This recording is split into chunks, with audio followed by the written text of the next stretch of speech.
bonsoir à toutes et tous selon le fuseau horaire qui vous concerne. Je suis Marie-Pierre Favre, directrice du développement international pour le groupe INSA. Et c'est au nom du groupe que je vous accueille ce soir pour le 15e INSA Talk, Destination Canada d'un océan à l'autre. Alors, c'est effectivement une approche géographique pour cet INSA Talk avec le Canada, une destination particulièrement plébiscitée et attractive par nos étudiants et nos alumni. Vous êtes effectivement nombreux à partir au Canada pour un séjour d'études, un stage ou bien un emploi. Alors, nous avons plus de 100 inscrits ce soir, donc j'espère que vous serez nombreux et ils seront nombreux à nous rejoindre. Alors, vous connaissez les règles, les micros sont éteints, par contre, vous pourrez poser toutes vos questions sur le chat. Et nous avons ce soir, derrière le chat, Patrick Moulin, qui est diplômé INSA Lyon 2012, génie mécanique, et Patrick est Supervisor Field Service Engineering chez Safran. Et il est basé à Toronto. Patrick, merci pour ta participation ce soir et ton travail de co-animation. Alors, comme de coutume, nous avons également un invité institutionnel et j'ai plaisir à vous présenter ou vous représenter Patrice Leguédron. Patrice est directeur de la formation à l'INSA Rennes et il est également animateur de la commission formation pour le groupe INSA. Patrice, c'est à toi. Merci Marie-Pierre. Bonjour à toutes et à tous. Donc effectivement, c'est avec plaisir que j'introduis ce talk sur une destination qui est effectivement importante pour le groupe INSA. En effet, nous sommes, vous avez été à peu près 340 étudiants en séjour académique sur le Canada en 2019-2020. Et parmi toutes ces mobilités académiques, 56 étaient partis en stage. L'année d'après, c'est une année peut-être un peu particulière, il y avait 121 en 2020-2021 et à peu près 23 étudiants partis en stage. Et un autre fait important, c'est que ça concerne 23 universités au Canada, ce qui n'est pas négligeable, et qui ont fait une destination, comme le disait Marie-Pierre, assez prisée de nos étudiants. En tout cas, c'est une destination qui propose énormément de choses intéressantes pour nos étudiants.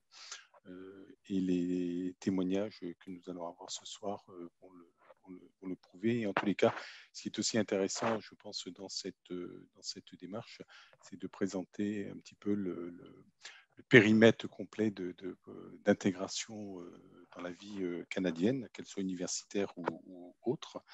Et en tout cas, je remercie les participants qui vont faire ces présentations sur cette destination. Alors, d'un océan à l'autre, ça fait rêver, quelque part. Hein, le titre fait rêver. En tout cas, j'ai juste une anecdote. J'ai dans ma famille des personnes qui ne rêvent que d'une chose, c'est d'aller au Canada, et au Québec en particulier. J'y suis jamais allé, j'en rêve aussi. Donc, c'est peut-être justement l'occasion d'apprendre sur ce pays. Oui, que je souhaite là aussi découvrir. En tout cas, je vous souhaite un bon talk aujourd'hui sur cette destination particulière. Je resterai parce que j'ai envie d'entendre un petit peu les différentes interventions et pouvoir m'enrichir sur éventuellement un futur projet, ce que je souhaite aussi aux étudiants qui nous écoutent.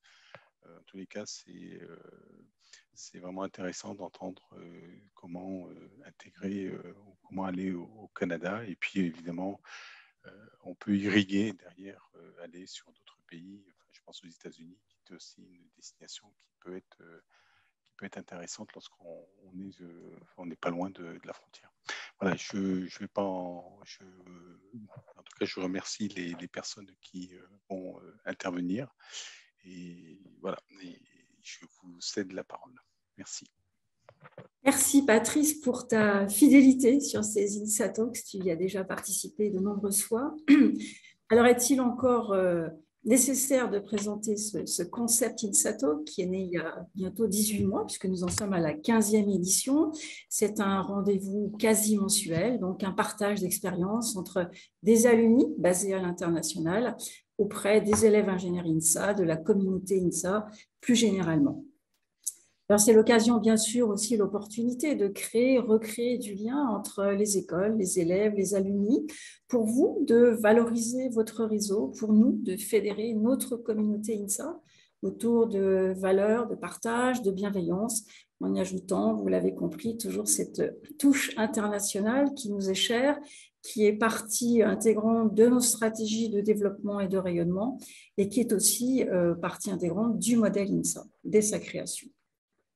Alors voilà, je le redis, nous laisserons aussi quelques petites salles virtuelles ouvertes après le talk pour ceux qui peuvent et veulent continuer quelques échanges informels. Et avant de commencer, je voudrais faire un mini sondage pour savoir qui nous a déjà rejoint ce soir. Donc, à vos claviers pour voilà, un premier petit sondage. Ça devrait être assez rapide, simplement pour savoir d'où vous venez.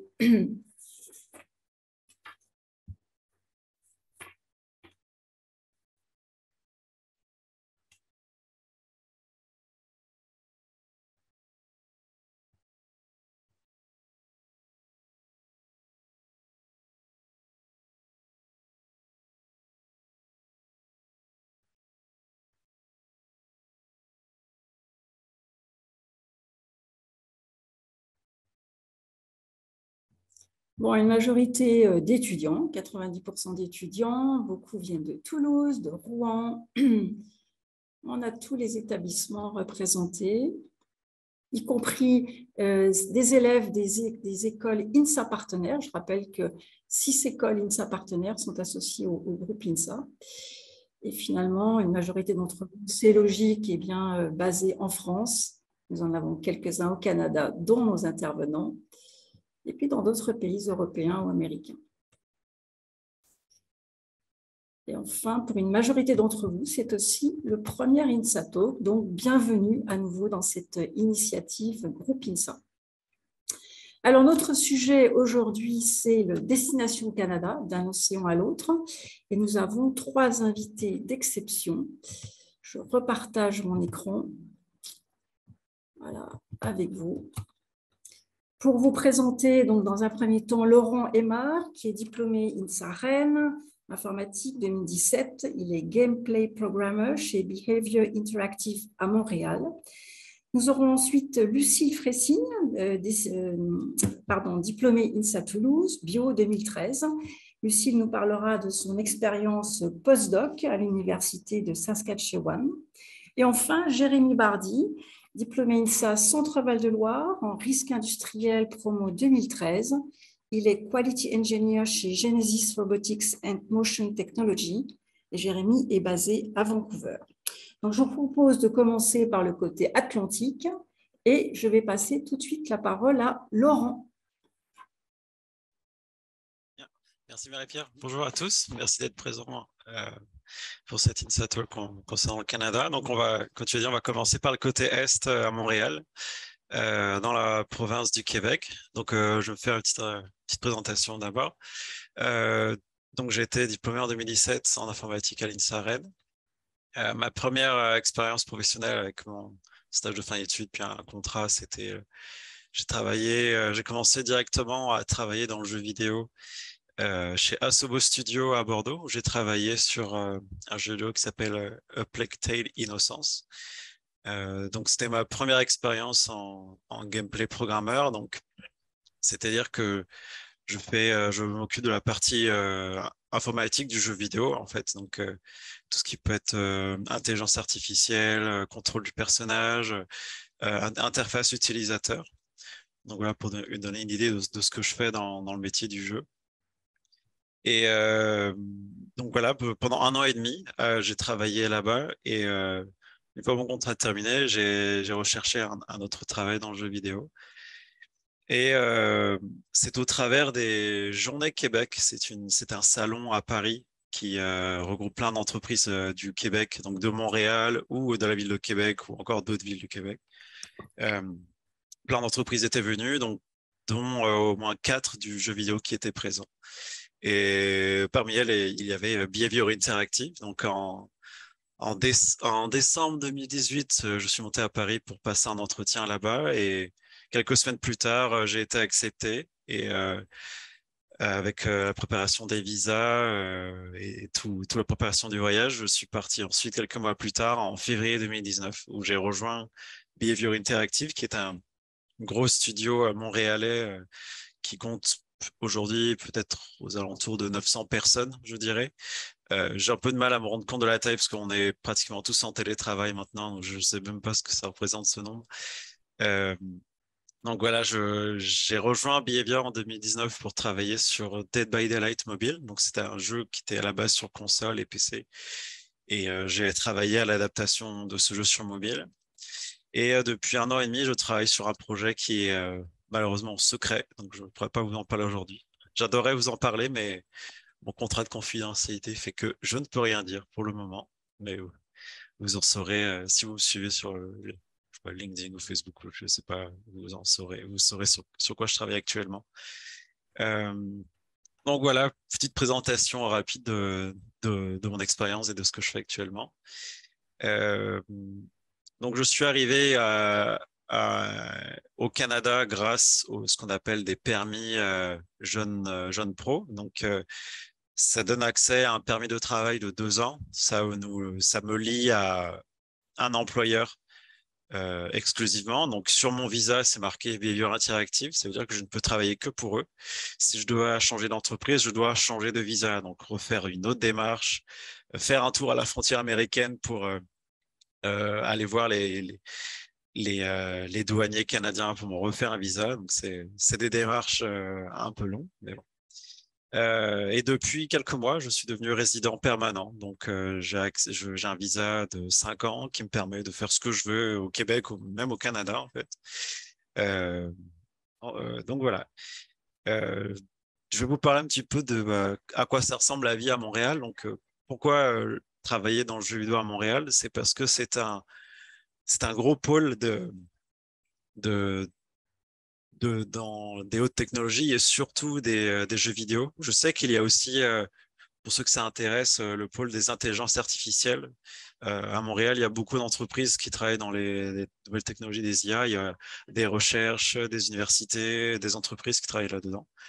Mais dans mon cas, c'est plus pour le jeu vidéo où pareil, je pense que toutes les grosses entreprises de jeux vidéo ont un bureau à Montréal. Donc les pionniers, ça devait être Ubisoft, qui sont peut-être arrivés dans les années 90. Là, Ubisoft, ils ont des milliers d'employés à Montréal. Et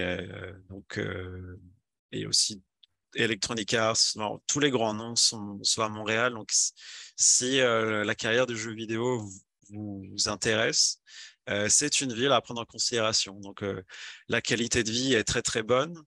Vu qu'on est au Québec, c'est une région très francophone.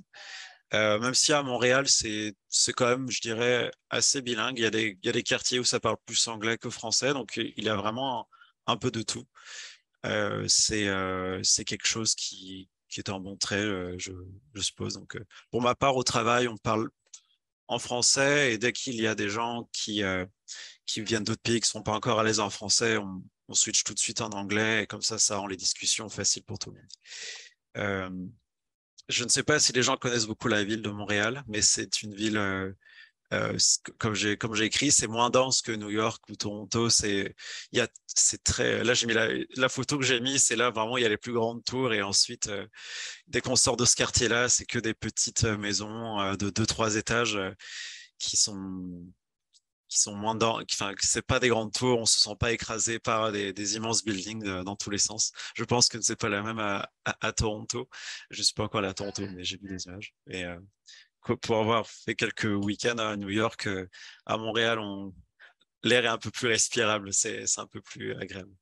Et donc voilà, bon, on ne peut pas parler de Montréal et du Québec sans parler de l'hiver. Donc c'est quelque chose dont il faut se préparer. L'hiver peut être un peu plus dur qu'en France, mais c'est loin d'être le pire. Ouais. On parle souvent des températures comme moins 40, moins 30, mais ça reste assez rare à Montréal. Une bonne veste et puis des bottes de neige, ça nous permet de passer à travers l'hiver.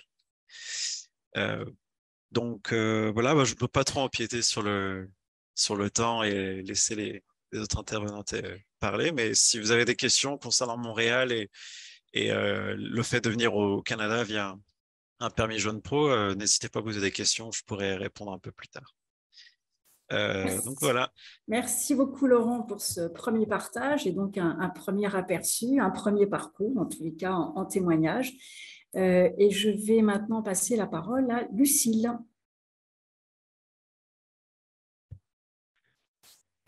Si j'arrive à passer la diapositive suivante, c'est bloqué. Pardonnez-moi.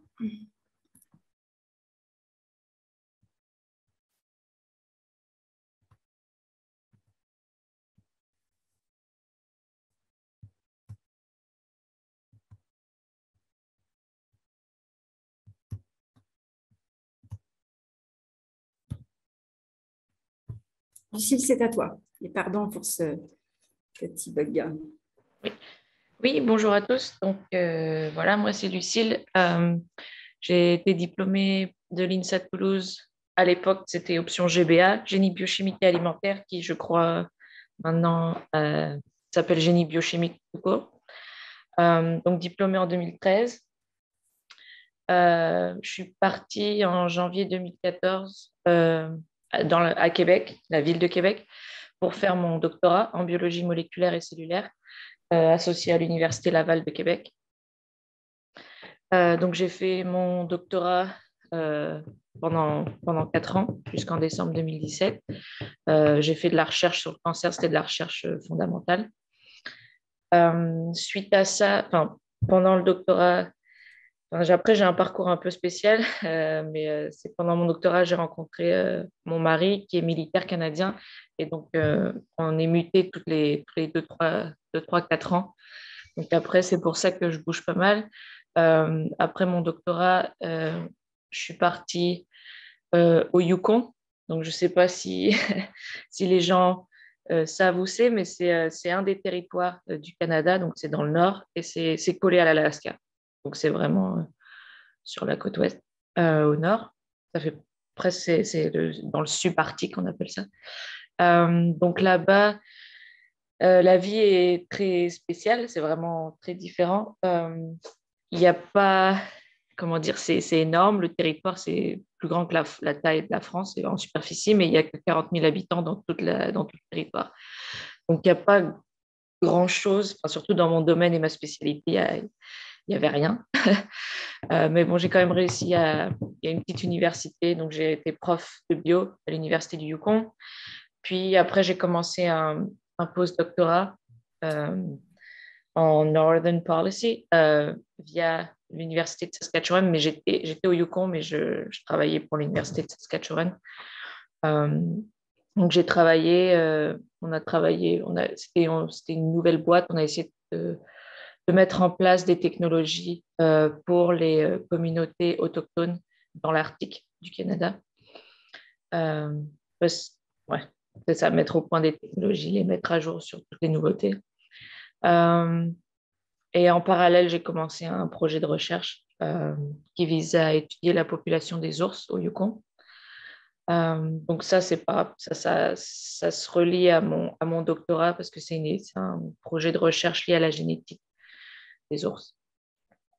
Et récemment, j'ai déménagé aux États-Unis. Maintenant, je vis en Alaska. Donc, je n'ai pas déménagé très, très loin comparé au Yukon, mais bon. Donc, voilà un peu mon parcours. Donc, moi, je suis passée par pas mal de visas. J'ai commencé pour le doctorat, je suis arrivée avec un visa d'étudiant. Une fois mon doctorat terminé, j'ai fait une demande de visa de post-diplôme pour pouvoir rester au Canada et travailler. Sous ce visa post-diplôme, j'ai fait une demande de résidence permanente. Donc là, j'ai la résidence permanente Et en ce moment, je suis dans le processus de demander la citoyenneté. Donc là, je devrais l'obtenir dans quelques mois. J'ai fait le test de la citoyenneté, tout ça. Donc, j'en suis arrivée à la fin. Mais je ne l'ai pas encore. Donc, pour parler un peu de la ville de Québec, donc c'est la capitale du Québec. Il y a une forte culture québécoise, comme vous vous en doutez. Et il y a le consulat français est à Québec. Donc ça, c'est quelque chose à savoir qui est intéressant pour tout ce qui est paperasse et tout ça. Donc c'est une ville très francophone comparée à Montréal. Comme je disais, il y a quand même pas mal d'anglophones. Québec, il y a très peu d'anglophones. Et il y a vraiment beaucoup de Français. Donc c'est pas très dépaysant. Enfin, si, c'est dépaysant, mais il y a quand même vraiment beaucoup de Français. Moi, dans mon labo où j'ai fait mon doctorat, on était au moins 50% de Français. On était plus de Français que de Québécois. Donc voilà, ville très francophone. Donc il y a à peu près 500 000 habitants. Donc c'est une ville, c'est une des grandes villes du Canada, mais c'est quand même une ville beaucoup plus petite que même Montréal, Toronto, Vancouver. Donc c'est ça, ça fait un mix si les gens sont pas très à l'aise dans les grandes villes, les grands buildings. C'est une ville assez sympa. C'est facile et rapide de sortir de la ville pour se retrouver en pleine nature, comme je disais. Donc c'est plus petit et il y a vraiment il y a plein de parcs autour et c'est vraiment facile de sortir. Donc ça c'est pratique si vous aimez la nature. C'est une ville active. Il y a pas mal de concerts. Il y a un concert, enfin je sais pas si, je pense que avec Covid, je sais pas, mais il y a le Festival d'été de Québec, c'est génial. C'est 10 jours de concert, ça coûte rien. Et vous voyez des grandes stars pendant 10 jours, c'est génial. Donc il y a pas mal, c'est ça, concerts, événements sportifs, tout ça. Et quelque chose qui était une des raisons pour lesquelles je suis partie là-bas, c'est qu'il y a pas mal pour la recherche en biomédical, il y a pas mal plus d'argent au Canada qu'il y a en France, enfin, dans le temps où je voulais faire une thèse. Aujourd'hui, je sais pas, mais ouais, ils ont beaucoup plus de financement. Euh, donc voilà. Donc si vous avez des questions sur les démarches de visa ou la ville de Québec ou comment faire un doctorat, vous pouvez me poser des questions. Merci. Merci beaucoup, Lucille. Donc là, maintenant, un parcours plus académique, hein, et c'est intéressant aussi que tu aies passé d'est à l'ouest. Je pense qu'il y aura aussi des questions sur ces différences de culture, même si l'on reste dans un même pays. Je vais passer la parole maintenant à Jérémy pour rejoindre Vancouver. Et j'ai à nouveau le même problème. Donc, on recommence. Je pense que quand on fait trop de choses sur le même écran, il ne veut plus.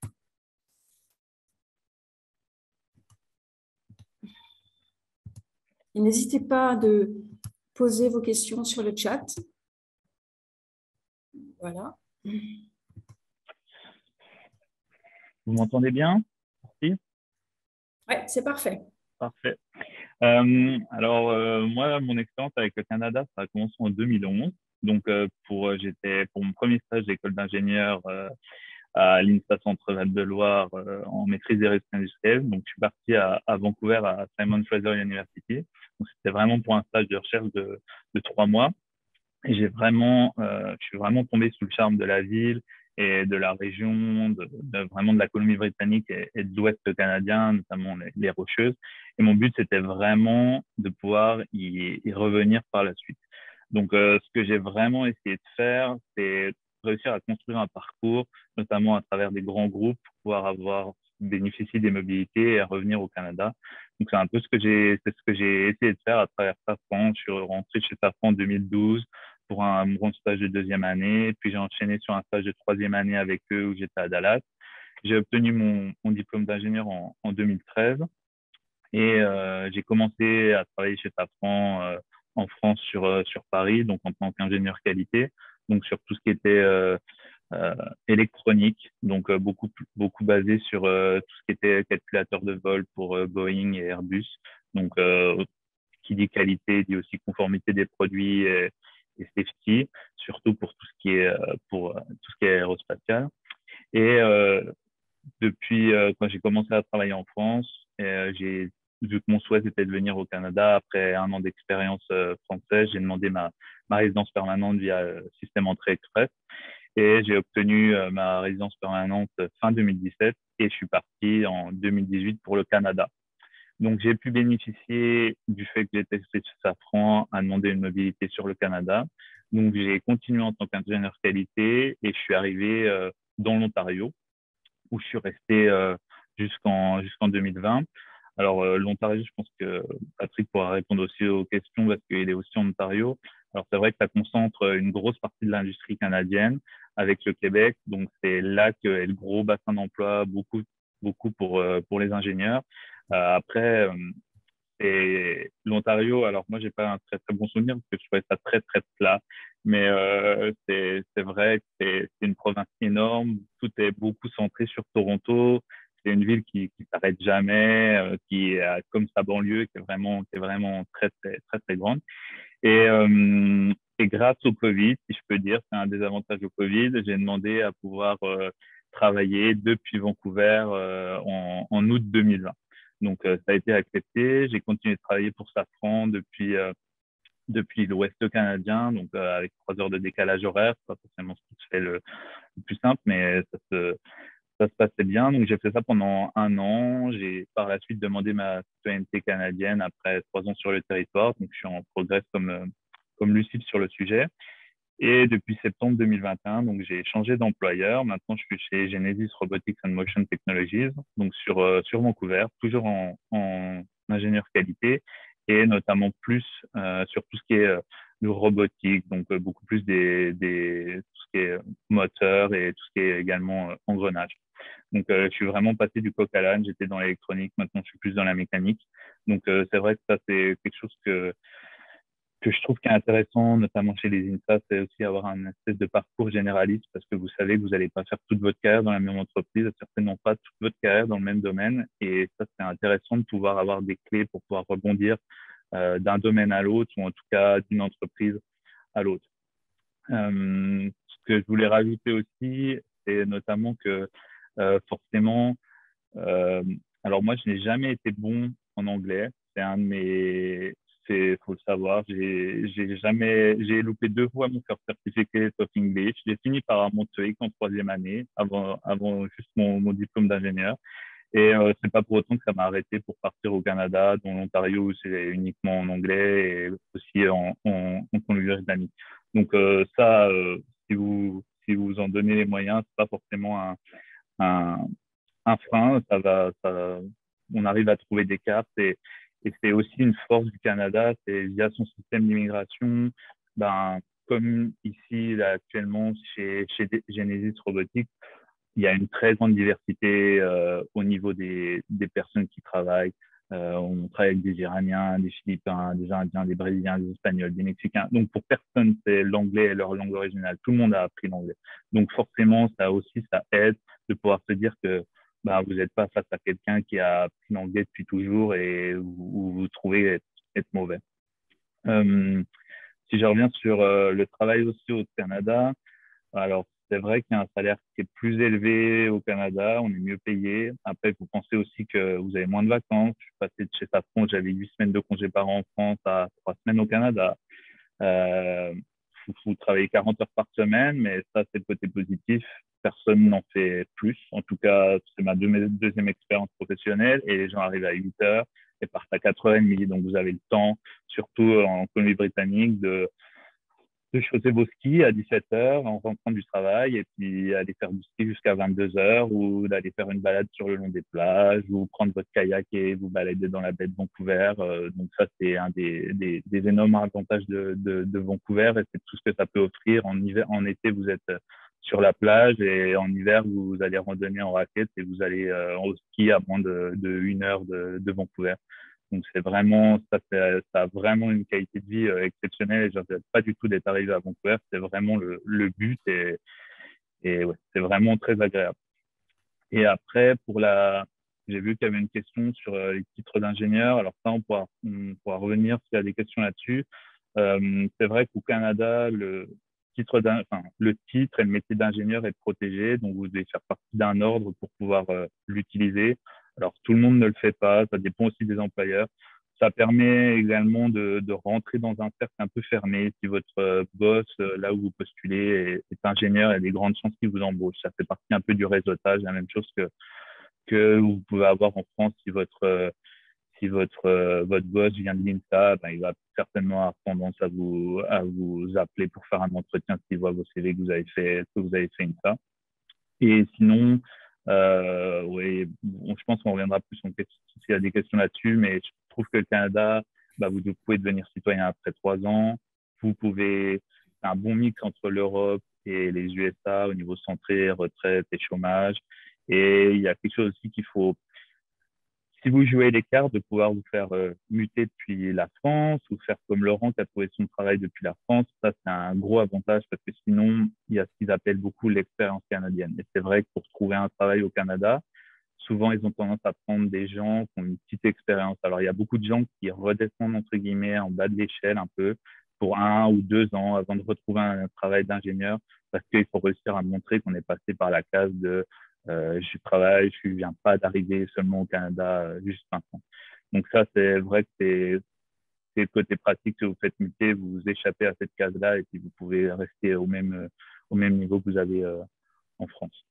Donc voilà, si vous avez des questions, n'hésitez pas, vous pouvez être vraiment génial, ne négligez pas le réseautage, ça marche extrêmement bien depuis le départ de votre école d'ingénieur. Jérémy, merci. Merci à tous les trois. Je crois qu'il y a déjà beaucoup de messages et ça doit aussi susciter beaucoup de curiosité, d'envie et de questions.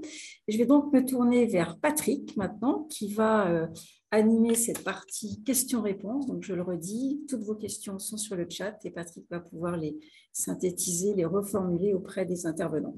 Et Patrick est particulièrement bien placé, ingénieur INSA Lyon, basé à Toronto. Bonjour à tous, comme le disait Marie-Pierre, basé à Toronto, du coup, entre les deux océans. Et comme le disait Jérémy, effectivement, c'est la plus grande ville au Canada.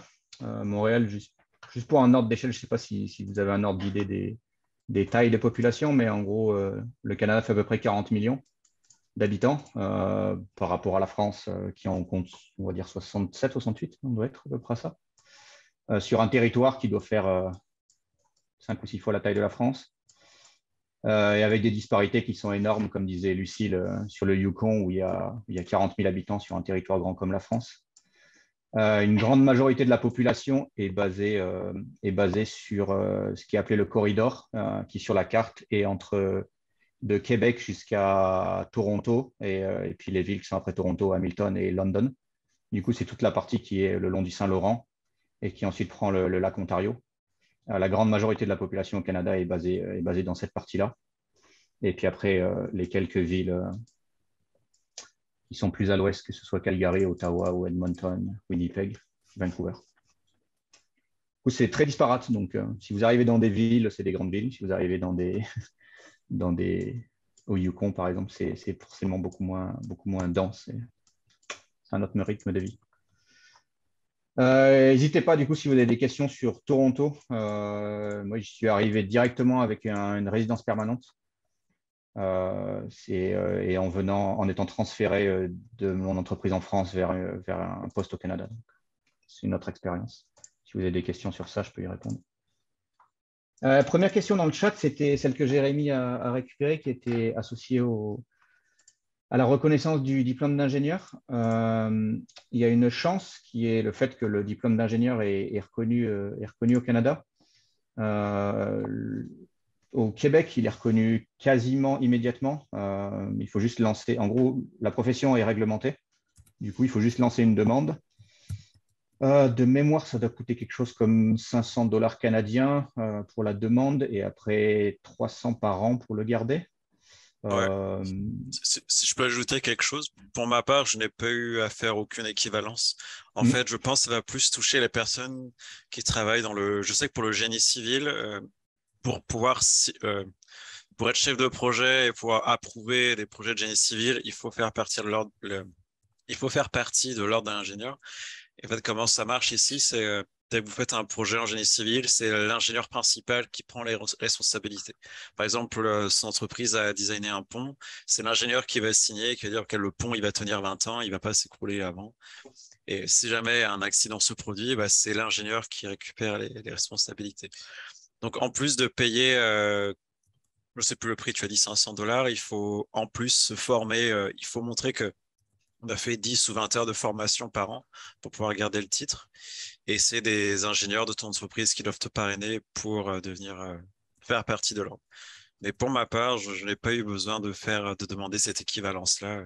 J'ai montré mon diplôme d'ingénieur INSA, j'ai fait quelques tests avant de rentrer en entreprise et j'ai été accepté. Donc, je pense, je dirais plus que c'est pour les métiers critiques d'ingénierie où il y a besoin de cette décharge de responsabilité. C'est exactement ça, ouais. J'abonde dans ce sens-là. Ouais, je te laisse la parole après, Jérémy. J'abonde dans ce sens-là où c'est ça, moi, côté aéro, c'est utile de l'avoir, la reconnaissance, parce que la majorité des jobs vont le demander. Des amis qui travaillent dans le ferroviaire, on l'ont également, du coup, la partie mécanique, c'est demandé. Partie génie civil, c'est quasiment obligatoire. Et à partir du moment où on prend des responsabilités côté projet ou responsabilités d'équipe, ça peut aussi être demandé. Et pour rebondir avec ce qui était dit avant, qui est la première expérience canadienne, qui est très importante ici, pour qu'une entreprise fasse confiance, en particulier quand on n'est pas côté Québec. Avoir cette équivalence-là, en fait, votre diplôme que vous venez d'un INSA, c'est très reconnu en France, dans d'autres pays aussi. Par contre, au Canada, on ne va pas se mentir que les gens ne connaissent pas l'INSA. Genre, moi, à Toronto, je dis que je viens de l'INSA Lyon, ça parle à personne. Du coup, la reconnaissance par un titre d'ingénieur, ça veut dire qu'il y a une autorité indépendante qui l'a reconnu. Du coup, ça apporte une crédibilité à un profil quand on postule. Donc, c'est un investissement à faire qui, pour moi, je pense, est bénéfique pour pouvoir prouver qu'on a de la motivation pour venir sur un projet, pour venir s'installer au Canada. C'est un bon investissement. Oui, si je peux rebondir là-dessus en quelques points, je pense que, comme je disais, ça vous fait un peu rentrer dans un cercle aussi. Je sais que mon chef, par exemple, est PNG. On essaie d'embaucher de plus en plus de PNG parce que ça permet, forcément, ça, ça fait prendre moins de risques aussi aux entreprises. Ils savent un peu qu'il y a un bagage technique derrière, ils savent que c'est reconnu et ça permet ça permet de donner de la crédibilité à tout votre parcours. Après, il y a un peu des astuces. Je sais qu'en Colombie-Britannique, par exemple, l'ordre est très en anglais, mais il y a toujours l'astuce. Moi, j'ai demandé mon PN quand j'étais dans l'Ontario en passant par le Québec, parce que le Québec a des facilités avec la France. Bon, voilà, il y a toujours ce genre de choses qui est possible, mais c'est pas obligatoire pour tout, mais ça permet de rajouter une corde à son arc. Exactement. Une autre question qui était associée aux différents tests de langue. Je peux répondre pour ma part. Les tests de langue que j'ai passés à l'INSA, à l'époque, c'était le TOEIC, je pense. On était obligé d'avoir pour être diplômé. Et dans l'immigration, c'est pas demandé. Pour la partie, moi qui suis passé directement par la résidence permanente, il y a besoin de prouver des compétences dans une des deux langues au minimum, une des deux langues du Canada, soit l'anglais, soit le français. Les tests de langue qu'on fait, que ce soit le TOEIC ou le TOEFL, ne sont pas reconnus pour cette immigration-là, donc il faut passer un autre test. Même s'ils étaient reconnus, la majorité du temps, il faut qu'ils soient datés depuis moins de 2 ans. Du coup, il faudra passer un test spécifique selon les critères de l'immigration au moment où vous faites votre demande d'immigration. Pour d'autres visas, je ne sais pas. Vu que je ne suis pas passé par ces autres visas, je ne sais pas si Jérémy, Laurent ou Lucille, si vous avez eu des prérequis de langue avant de faire votre demande de visa. Alors là-dessus, moi, je pourrais revenir. Quand j'ai fait ma demande de résidence permanente depuis la France, moi, j'avais lancé les deux, c'est un système de points pour entrer express et j'avais fait les deux tests. J'avais fait le français et l'anglais pour avoir le plus de points possible.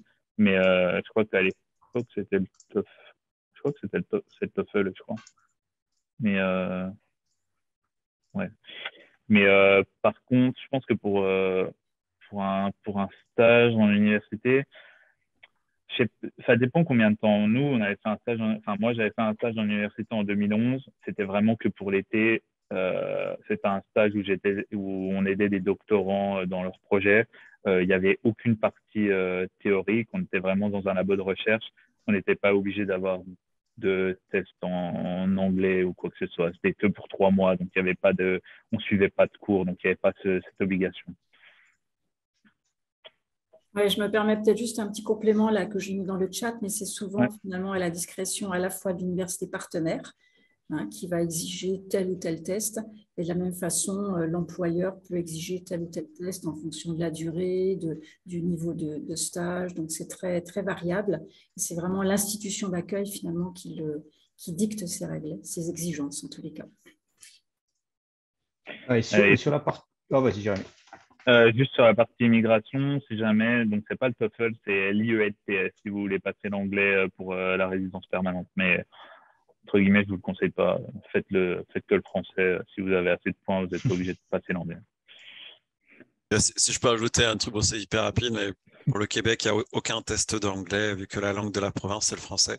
Donc moi, je suis allé jusqu'à la résidence permanente et c'était que des tests en français. Donc vu que moi, je suis français, j'ai montré pour prouver que je parle déjà français, il faut montrer des bulletins de notes d'une école ou d'une université française. Donc j'ai dû retrouver mes bulletins de notes de l'INSA, ça m'a fait des sacrés souvenirs. Et donc, j'ai envoyé tout ça à l'immigration et il faut justifier, je crois, 2 ans d'études en français pour prouver que tu parles français. Sinon, si tu n'as pas ces papiers-là, c'est des tests en français. Mais pour ma part, au Québec, là, il n'y a aucun test en anglais. Ouais, c'est une chose sur laquelle on peut rebondir qui est... Il n'y a pas de question spécifique, mais je pense que ça peut être intéressant, qui est le Québec versus l'ensemble des autres provinces de l'Ontario et des autres territoires. Le Québec a ses règles à part. Les provinces, contrairement à la France, les départements qui ont une certaine autorité, mais c'est l'autorité centrale qui est à Paris qui dicte l'ensemble des règles et les règles sont les mêmes pour tout le monde. Au Canada, c'est des provinces et des territoires et chaque province et territoire a des pouvoirs spécifiques et entre autres a des pouvoirs de définir les règles pour son immigration. Tout le monde a choisi de respecter à peu près les mêmes règles, sauf le Québec qui a décidé de faire des règles séparées. De par la protection de la langue française et plein d'autres raisons qui leur sont propres. Du coup, il y a des règles spécifiques, donc il y a des choses qui sont très facilitées pour y venir, comme ce qu'a pu faire Laurent, où on nous demande vraiment peu de choses pour pouvoir venir au début. Sur les tests de langue, sur la reconnaissance de diplômes, c'est très facilité au Québec. La contrepartie de ça, c'est que ça peut être plus difficile pour obtenir la résidence permanente après coup, parce qu'ils ont un système de filtrage a priori que n'ont pas les autres provinces. Donc, il faut obtenir ce qui est appelé un certificat de sélection du Québec. Et une fois que ça, c'est obtenu, après ça, on peut rentrer dans le process d'obtention de la résidence permanente. L'ensemble des autres provinces et territoires n'ont pas ce certificat de sélection du Québec. Ce qui a été mon cas, par exemple, qui fait ma demande pour arriver directement en Ontario. À ce moment-là, je n'ai pas eu besoin de faire la première partie, qui est le certificat de sélection du Québec. Du coup, j'ai obtenu ma résidence permanente en 6 mois, en étant en dehors du Canada. Si j'avais voulu faire la même démarche venant du même endroit avec la même entreprise en voulant m'installer n'importe où au Québec, au bas mot, ça m'aurait pris 2 ans. Et encore, en étant gentil. Ça ajoute plus de temps. Ouais. Ça, en fait, je ne veux pas faire trop peur. Enfin, c'est plus compliqué, enfin, dans le sens que c'est plus long. Si vous êtes ingénieur et que vous travaillez au Québec, il n'y a aucune raison que votre dossier soit rejeté.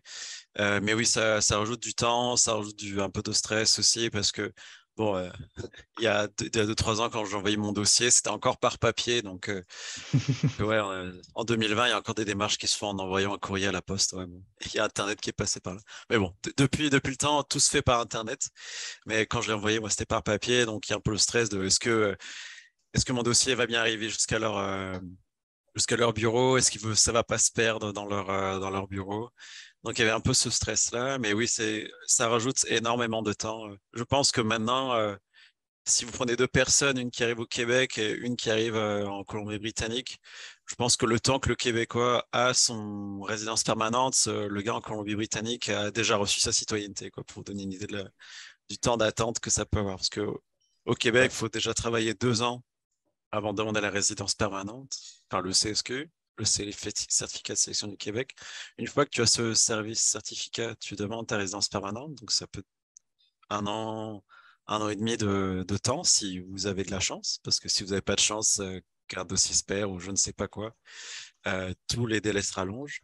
Genre, par exemple, une pandémie mondiale qui a fait rallonger qui a fait rallonger les délais pour pas mal de personnes. Mais dans les 90% du temps, si vous avez si vous n'avez aucun problème, il y a juste à attendre. Et puis, si jamais vous devez renouveler un visa de travail, en général, les entreprises d'ingénierie renouvellent. Ils ont tellement besoin de main-d'œuvre externe que vous n'aurez pas de problème à avoir un nouveau visa.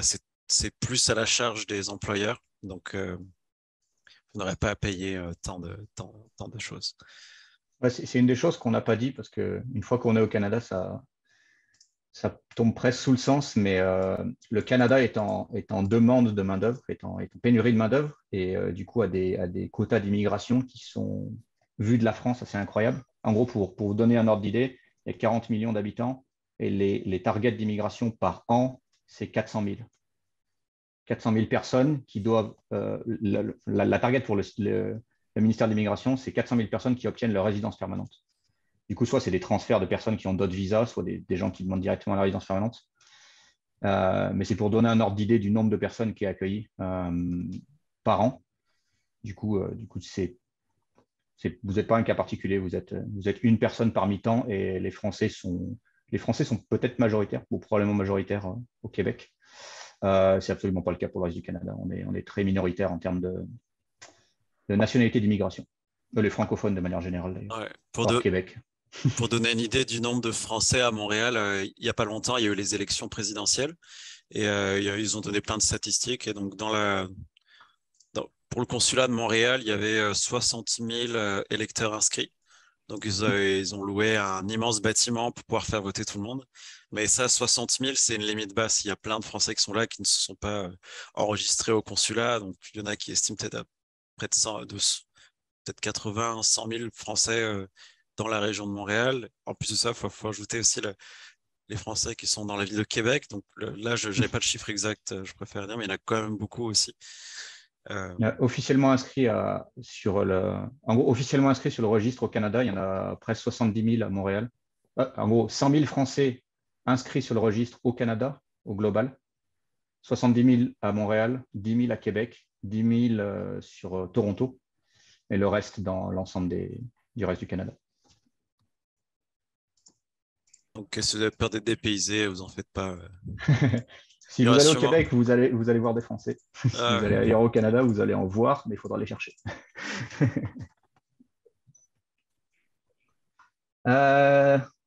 Du coup, si vous avez d'autres questions sur la partie immigration, vous pouvez les mettre dans le chat si c'est spécifique ou après coup, une fois qu'on aura fini la présentation, là, on aura un temps d'échange un peu plus informel si vous voulez venir discuter plus en détail d'un sujet. Et là, on peut basculer sur une autre question qui était Dorian, est-ce que quelqu'un connaît des jeunes étudiants qui sont partis dans le cadre d'un VIE au Canada?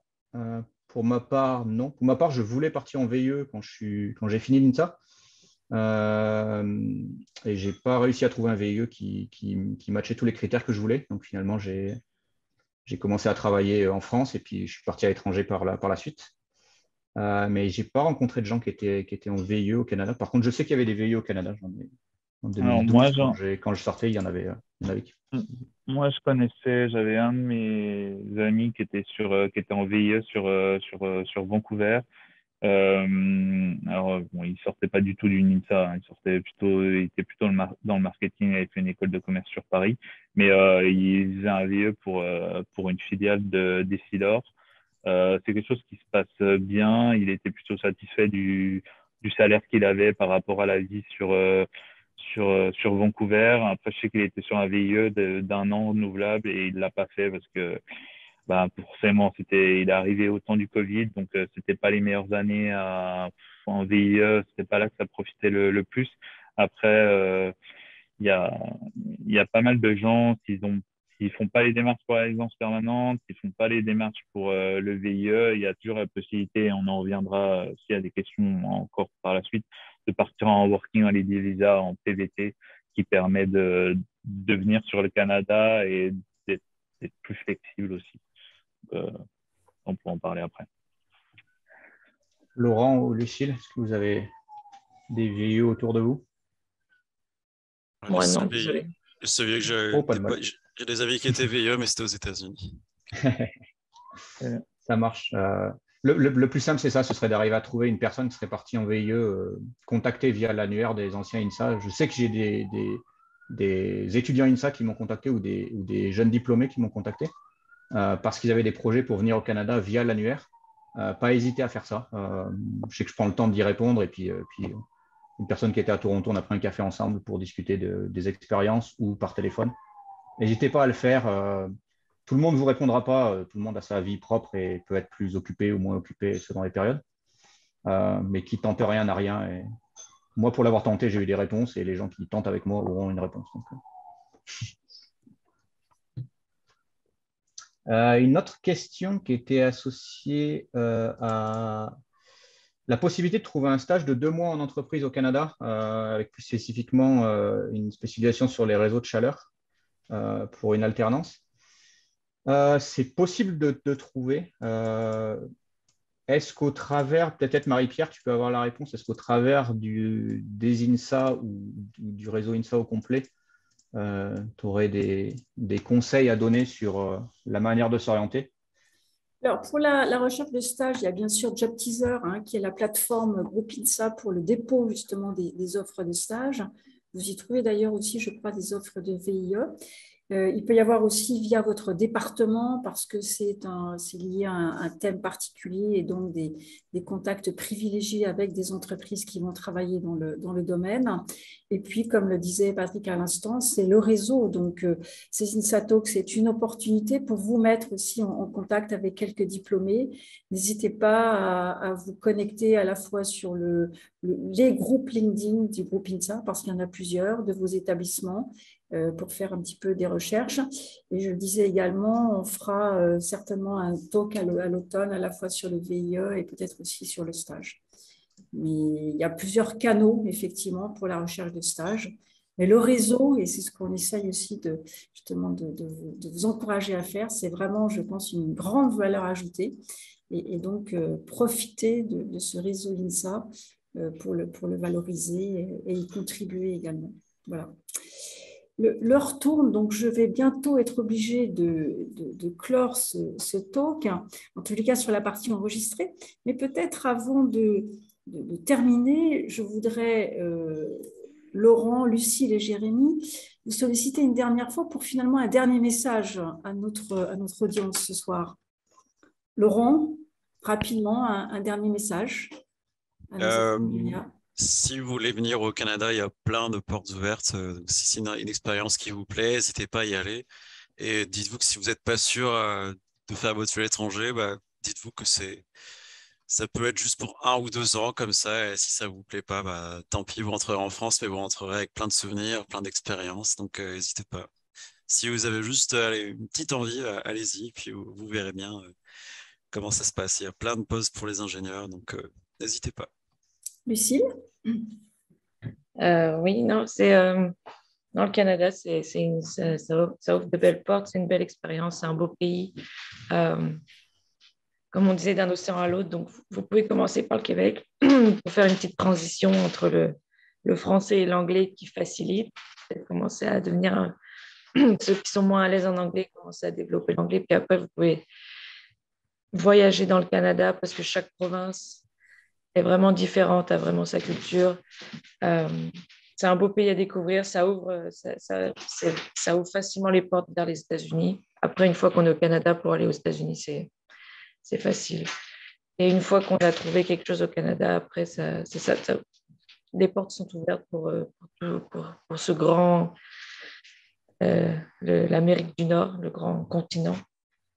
Non, puis profiter, c'est quand on est étudiant qu'on a la chance d'aller voyager, étudier, travailler en même temps, ça donne un gros plus dans le CV, je pense, d'avoir voyagé, de développer une autre langue, de voir une autre culture. Donc, non, si vous avez même une petite envie, il faut bouger. C'est maintenant que vous avez la chance d'en profiter. Alors, last but not least, Jérémy?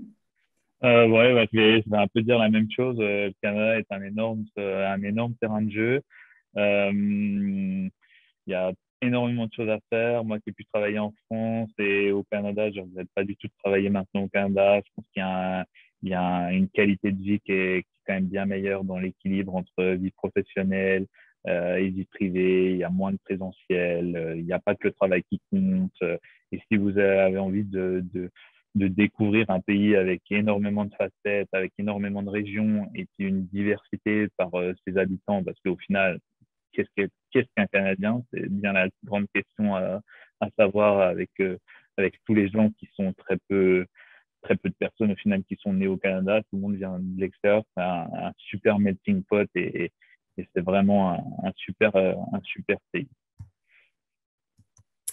Eh bien, merci à tous. Alors, avant encore une fois, de clore, j'ai toujours besoin aussi de votre feedback, donc à vos claviers. Et je voudrais également bien remercier, bien sûr, alors tous ceux qui ont contribué de près ou de loin à cette INSATO, à cette organisation. Patrick, bien sûr, Véronique Desruelles, la directrice de la communication du service, du groupe INSA, elle et son équipe, notamment pour la partie graphique. Merci aussi, bien sûr, aux associations d'étudiants, donc INSA Alumni. Patrice Le Guédron, encore merci pour ta participation, ton intervention et ta participation. Merci bien sûr à nos diplômés pour ces partages qui sont toujours aussi riches, aussi enthousiasmants, pour votre sincérité aussi dans ce partage. Et puis bien sûr à vous tous qui avez pu nous rejoindre ce soir.